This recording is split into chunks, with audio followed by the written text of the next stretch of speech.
Greetings lovely folks, welcome back to my channel. I'm Kat and this isn't the video I planned for this week.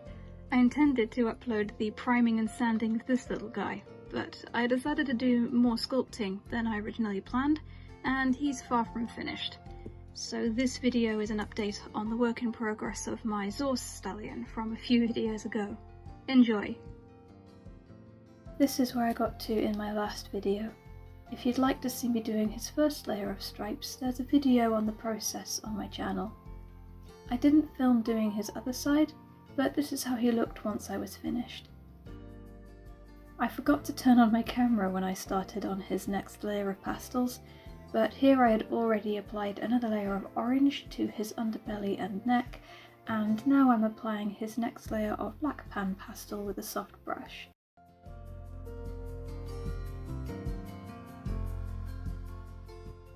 As always, I wear a mask when using pastels, since pastel dust can cause lung problems, and plastic gloves to prevent any oils on my hands transferring to my model. Pastel dust will stick to any grease or moisture and create a dark blotch on the model, so I always wear gloves when working. I'm sandwiching his stripes between layers of pastel in order to blend them into his coat as if they're part of it instead of being drawn on top. I'll be doing this several times, going back and forth between pastels and stripes on this model.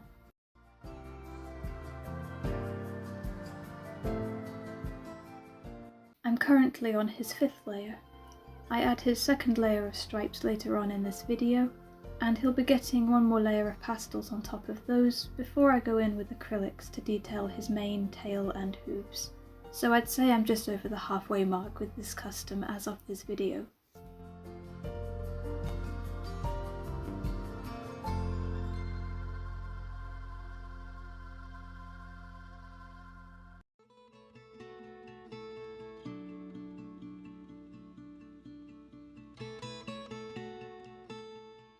I take care with where my brush goes on the model.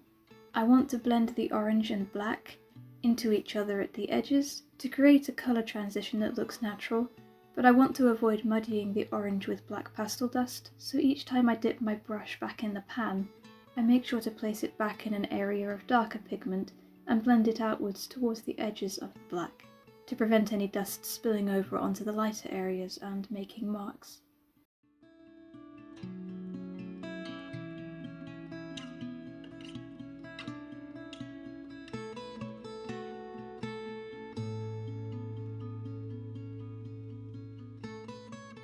One of my favourite things about this mould is how alive he is. He has such a simple four-square stance, and yet the tilt of his head and his windswept mane and tail add so much character and animation. He's undoubtedly one of my favourite CollectA moulds. He has such a handsome, intelligent face sculpt too, which really adds to his personality.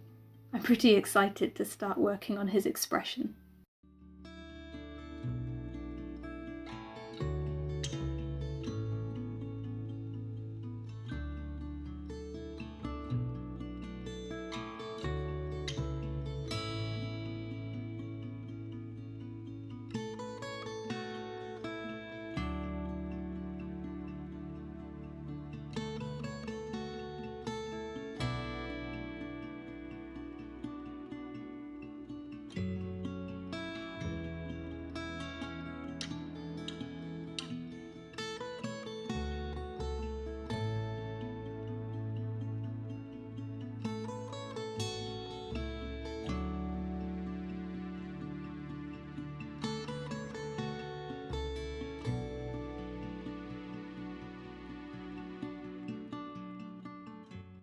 Once this layer was done to my satisfaction, I sealed it all with a layer of Humbrol acrylic matte sealant and let it dry overnight.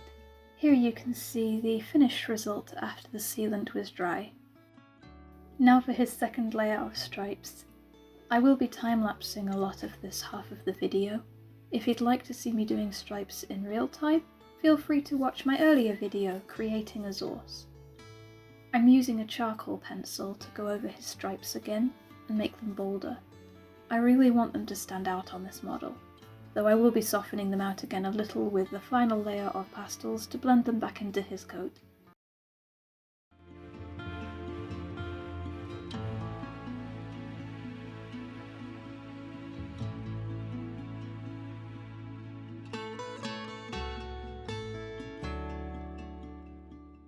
I originally planned for this custom to be a zebra pinto cross with white markings, but as I've continued to work on him, I've come to the conclusion that I simply can't cover up any of his gorgeous stripes, so a solid Zorse he shall remain. I'm already working on another model that I plan to create a Zorse pinto on. I love the concept I came up with too much not to use it at all. I have 2 of this CollectA Frisian stallion mould, so the second one seemed like a good fit to take over the original concept I had for this one. He'll likely be putting in an appearance on the channel sooner than later, so stay tuned for more gorgeous Zorse customs in the future. I have no doubts that there will be many a primal and exotic pony coming to life on my studio bench over the years to come. The fun thing about model horses is that you can mash crazy breeds together and make fantastic customs from hundreds of options, including zebras, mules, donkeys, extinct prehistoric equine species, quaggers, and of course every amazing breed of domestic horse. I have many ideas for future customs incorporating breed mixes and crazy coat patterns. Now that I've begun customizing Breyer horses too, my horizons have broadened dramatically, and I have big plans for some special future pieces on traditional moulds.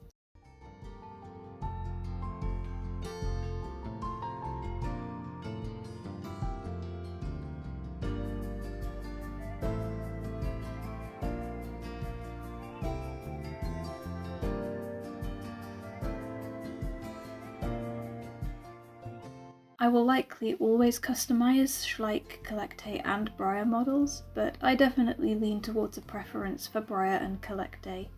I find them to be more detailed and anatomically accurate than Schleich. There are some gorgeous Schleich models, and I have several favourites that I'll always enjoy customizing, but on the whole I find CollectA more to my liking. That being said, I have some beautiful Schleich and CollectA customs lined up in my studio for the coming months. I also take commissions. If that interests you, feel free to visit my Instagram and check out my commissions info highlight, where you can find all the details. If you'd like to stay up to date on my work in progress photos, reels, and finished pieces, consider following me on Instagram. I also sell my finished pieces there. This Zorse model will be available on my page when he's complete.